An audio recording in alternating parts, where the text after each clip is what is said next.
ஆண்டில் சில நாட்கள் இருக்கின்றன. அந்நாள்களில் எந்த ஒரு நல்ல காரியத்தையும் செய்ய பண்டிதர் தேவையில்லை, நேரம் பார்க்கும் கவலையும் இல்லை. தசரா, வருஷ பிரதிபதா அதாவது குடி பதுவா, அக்ஷய திருதியை மற்றும் பலி பிரதிபதா ஆகியவை மிகவும் மங்களகரமான 3.5 முகூர்த்தங்களாக அதாவது சுப நேரங்களாக கருதப்படுகின்றன. இவற்றுள் அக்ஷய திருதியை இந்த ஆண்டு ஏப்ரல் 20ஆம் தேதி வருகின்றது.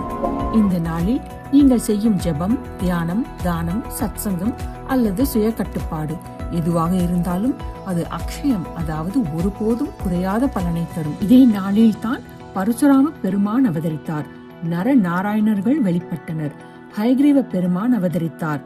மேலும் இதே நாள்தான் திரேதா யுகத்தின் தொடக்கமாகவும் கருதப்படுகிறது.